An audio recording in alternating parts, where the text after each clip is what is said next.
Good evening, Rockland, and welcome to the school committee meeting of Monday, November 27th, 2017. First on tonight's agenda is the acceptance of meeting minutes of Monday, November 13th, 2017. Motion to approve, a second. We have a motion and a second. Do we have a vote? All those in favor? Aye. Aye, that's a vote. Thank you very much. Next on tonight's agenda, not seeing anything under communications or audience, we'll proceed to superintendent's report. Dr. Cron? Excellent. I just want to report briefly on a meeting of the school building committee. We met on November 16th. We received actually on the 16th from the MSBA our feasibility study agreement. And so the selectmen and Chairman Kimball have a few documents to prepare for us and get into MSBA. And we should be on to the next phase of the building project. Which would include hiring a designer and hiring an architect. So very exciting news there. Strategic planning, we took some... Can I just ask you a question? Yeah, sure. Is the meeting for MSBA still on for the 13th? We haven't been invited yet. Okay, because you haven't got the paperwork. Right. Okay. When we get invited to let me the know. meeting, Yeah, they have to invite us. Okay. So strategic planning, last week, or the week before vacation, before the holiday, I assigned members of our leadership team to each of the four strategic objectives, the broad strategic objectives. And each co-chair now is responsible for engaging members of the steering committee and also engaging other members of our faculty and staff in the school improvement process. Check that, please, Dr. Cron. That was Pat as well. Sorry to interrupt. Okay.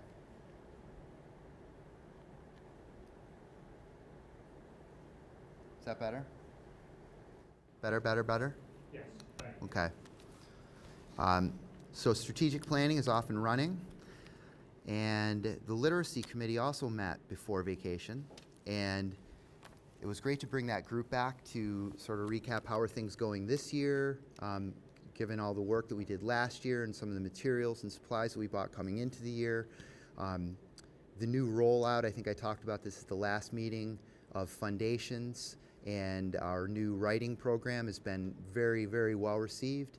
And again, I attribute a lot of that to our emphasis on professional development, that when we rolled out foundations, when we've rolled out this new program called Being a Writer, it was accompanied by professional development from the publisher. And so that went a long way with the staff, I think, giving them confidence and comfort in teaching the materials. So the group came back together, and if you remember, one of our charges was to decide whether or not we need a comprehensive basal reading program. What we've discovered is, because we are so happy with what we're doing with foundations and now with our writing program, that there are really only two aspects of the six when you think about writing ELA, English Language Arts, with elementary students. You think of specific components. We're really only lacking two. So what the committee came to consensus on was that we are now going to look at programs, we have one in particular in mind, that targets just those two aspects of reading. And we think that that's going to give us a comprehensive program that will be successful without redundancy and wasted money. So that's where we are with that. We're bringing in the publisher from one of our series in December to meet with the literacy committee. And so we're very excited about that. And hopefully a lot of those members will also be involved in the school strategic planning process. Great to hear. I know that was a big push of yours, literacy, and push of everybody, and I'm glad to hear the buy-in's been great, especially with the PD. And foundation seems to be very successful in my household with my kids. I think it's really helping out. It really is. I think, and again, I'm in communication with a lot of superintendents trying to, what have you done? What are you doing? Because why make the same errors? A lot of folks are going through the same kind of scramble. I don't know if it's balanced literacy, but everyone seemed to sort of adopt balanced literacy, which is a great concept. But my sense is that it assumes a lot of knowledge on the part of the teacher. It assumes that you're giving this to an experienced teacher with 20 or 30s. If this doesn't work, I go to this in their bag, well, a new teacher doesn't have 20 or 30, what do I do? So a program really lays it out. But I think what I feel best about, though, and one of the teachers said it, was the trust level. That I think we're making progress. That, in fact, I walked over and pretty much hugged the teacher who said it. Because we want the teachers to know that we're listening to them and that we're going to do everything we can. And if they say something, we hear you. And instead of just feeling discouraged and being angry, just speak up. And obviously, we can't say yes to everything, and there are only so many hours in a day. But for me, it was an excellent example of we got together, we worked on a very difficult subject because they're passionate about it. And I feel like we made progress not just in literacy, but as an organization. So I'm very, very pleased with how that's come about. Yeah, usually you don't get that sounding board. I've sat in PDs and, Right. okay, when is this going to be over with? Right. We've heard this before, let's, No, our like that. teachers, Yeah, that's good. because at the heart of it, the thing that the teachers were upset about is that they didn't feel that they had the materials that they needed to teach their students well. And that was frustrating to them. And they were spending their own money, which every teacher on the planet does, don't get me wrong. But that was their source of frustration. I'll take that. We have great teachers. So anyway, that was a very good meeting right before break. And that's all I have. Outstanding. Yes. One question. The new legislation that the governor just signed relative to teaching English as a second language, those kids, does that affect us at all? Yeah, we have a growing English language learner population. I know that, but now, from what I've read, because I'm not that knowledgeable about it, that you have a choice of teaching either in the language that they speak or teaching it in English and having the. You know, I'm really unfamiliar with what the governor signed today, so I'd have It to wasn't look at. today, it was Yeah. a couple of weeks ago. Oh, I'll All have right, to look I'm at just it. curious as to, Yeah. because I read it and I know that it's a challenge for. decision, I For you, I Yeah. don't know if it was a court decision, but they reinstituted a way of teaching kids that speak another language before they speak English. Right. And the way I read it was that now it's kind of a choice issue in different districts as to how they want to do it. Right. And I know it's been a challenge for you and for the teachers. With all the kids that we have now, or what, over 100 or so. Yep. And you've had to hire additional help Correct. to handle that. So I'm just curious if this would have any effect on it. It's a work in. They're figuring it out as we Yeah. go along, because I remember being in my graduate classes with people who worked in districts where they had 100 refugees show up one day. Yeah. I mean, what do you do? Oh, I know. No, but I You know, just know yeah. with this, they seem to make a pretty big deal of the Globe, and I've read Yeah. it so Well, I'm sorry, I'm not No, not that's as okay. familiar as I should be You with got that. to read but the Globe. I know. Yeah. I know. It's Yeah, too expensive. The only challenge with that, though, is when, is that if they keep on requiring, and they do, them to take like MCAS, it's in Right. English, okay? And if they don't practice that enough, that becomes an issue with them. Now, Yeah. if they want to give it in Haitian or give it in French or something like that, my idea was always give the director of mass education, A test in. a test in Haitian. Right.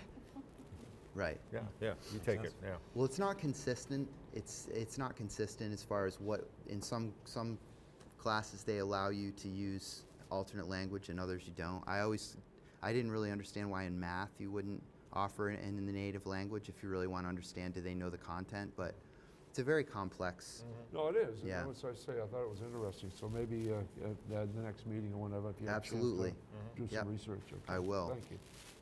Okay, next on tonight's agenda, under reports, we have financial reports for October, and we'll be entertaining 5 motions for approval for 5 financial reports. 5 motions.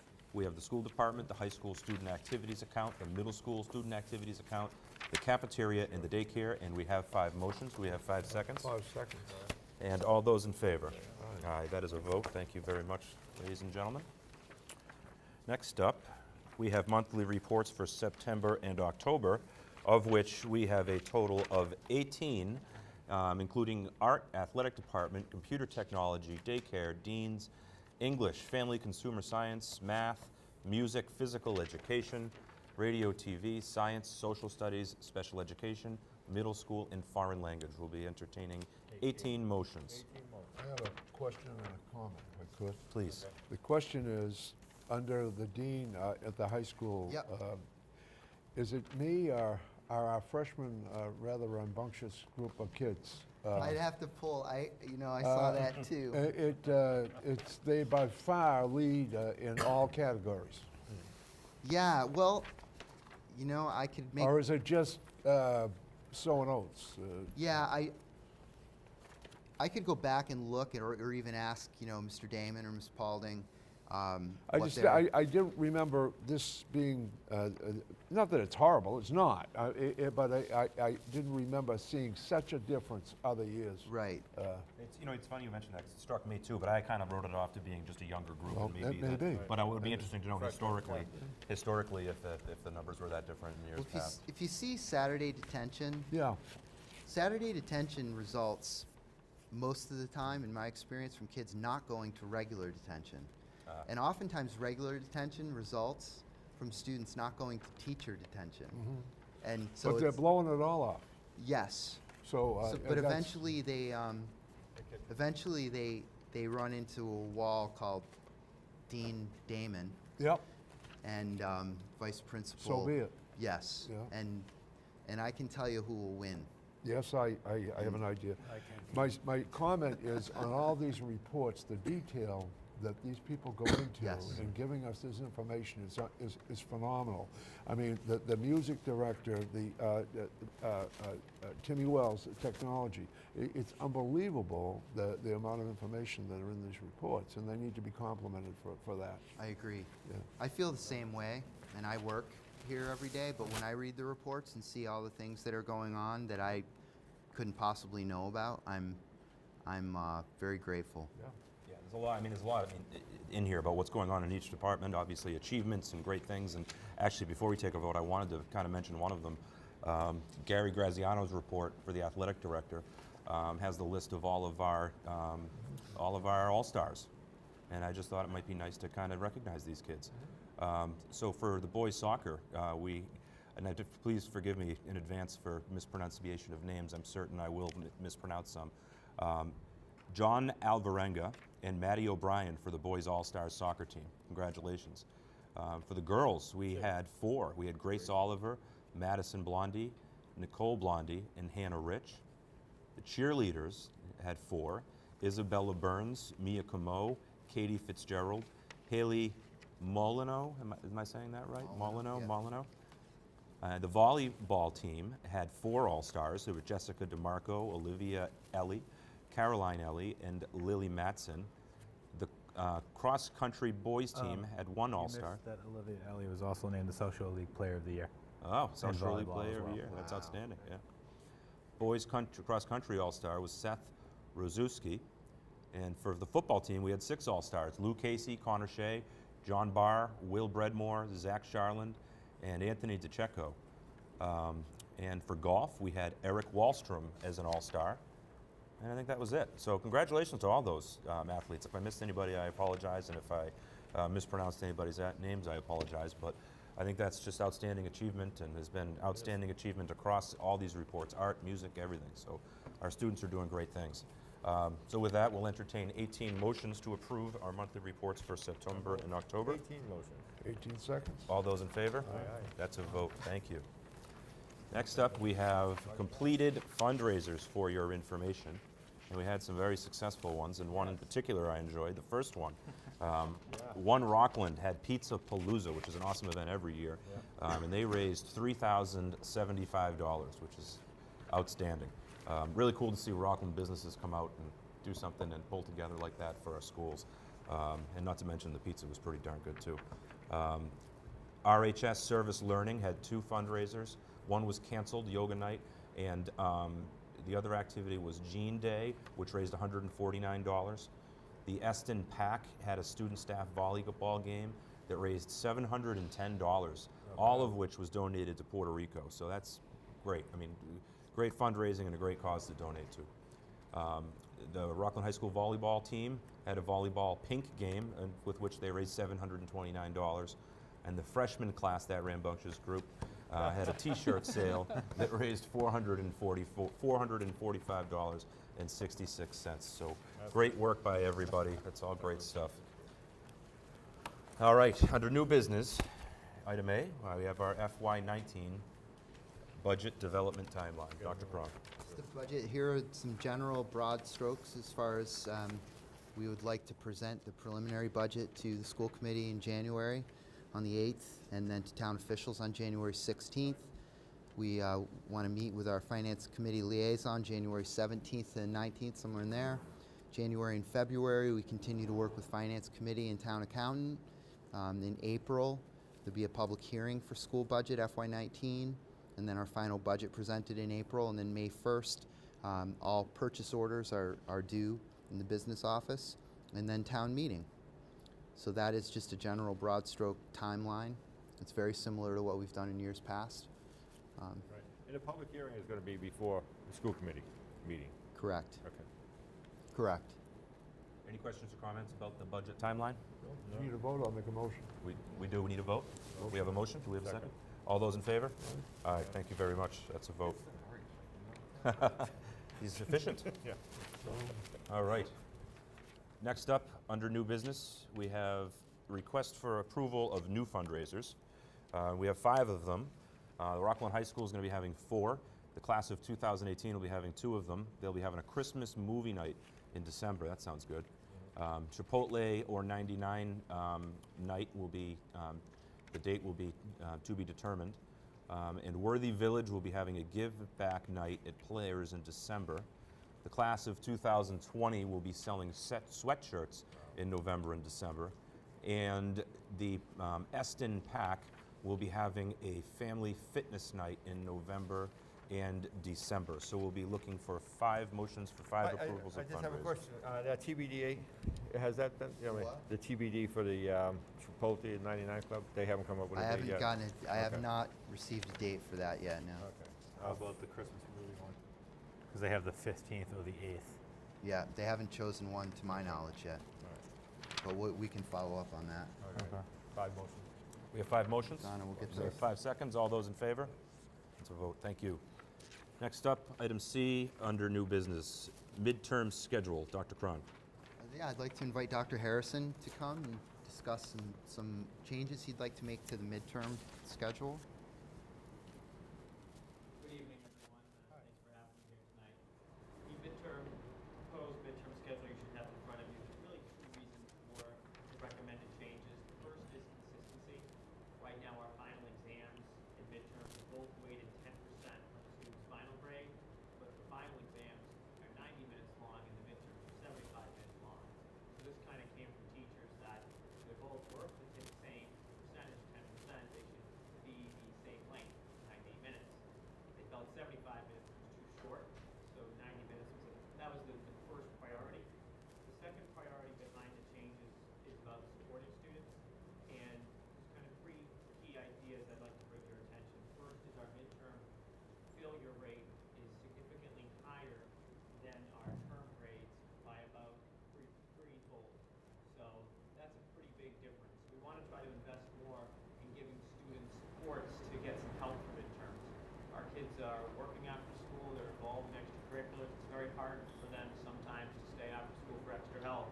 So we wanted to build a schedule that lets the kids come from 8 to 9 and a little bit at the end of the day to get some extra help from their teachers based on where their needs are. And the second reason, research out there is saying sleep is important. So if exams are that important, which we're saying are that important, then giving the kids an extra hour of sleep, especially for those kids, which we do have, that are staying up very late to study, that extra hour does make a difference, especially not just for their performance, but just a healthier lifestyle.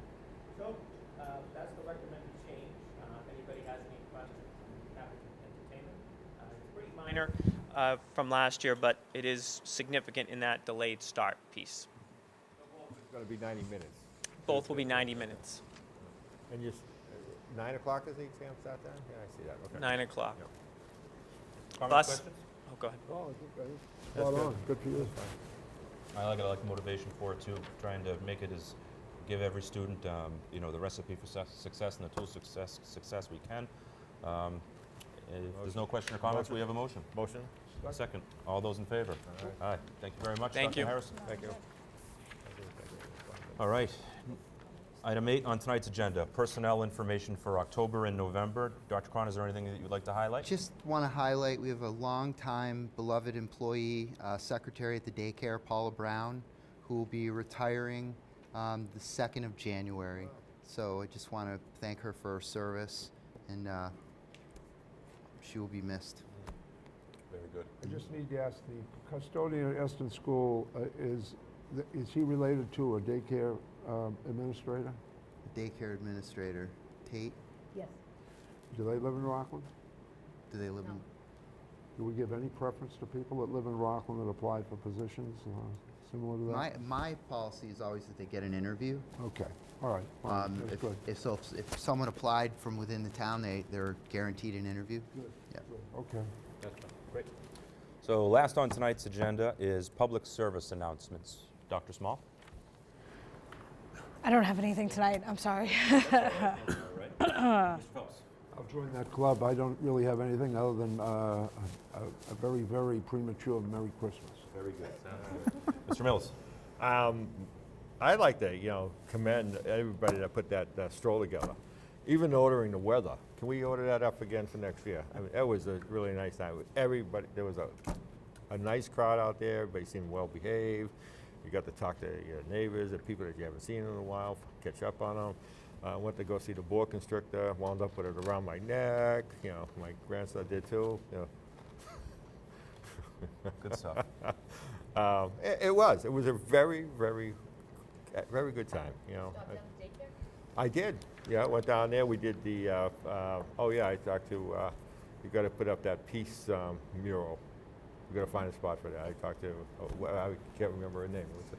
Heather Dunnan. Yeah, she said she already talked to you that you will find a spot for her. She said, okay, thank you. Saw that came out nice. The kids were doing a real nice job on that. Yeah, and it's just the whole thing. That was pretty crowded over there. It was nice, nice time. The whole day. It was really nice, well organized, and I thank the town. Thank all the town people. Thank you. Thank you. Mr. Garofalo? I'd like to first off congratulate all the fall sports teams on a fantastic season for them all, and a great way to kick off the rest of the seasons for the school. We're on to winter, and that's pretty much all I got right now. So, thanks. Please. One thing, because he won't say it, but the Biggins family should be commended on what they do for the stroll. The work that goes into making that beautiful home into the North Pole, it's just got to be magnificent. And to see how it's been decorated, and the time and the expense and everything that goes with that they do for the town of Rockland, as I say, they need to be commended. They're a wonderful. You're not a townie yet, but you're almost. We're working on it. We're working. Well, Yeah. your son might be. Yeah, but no.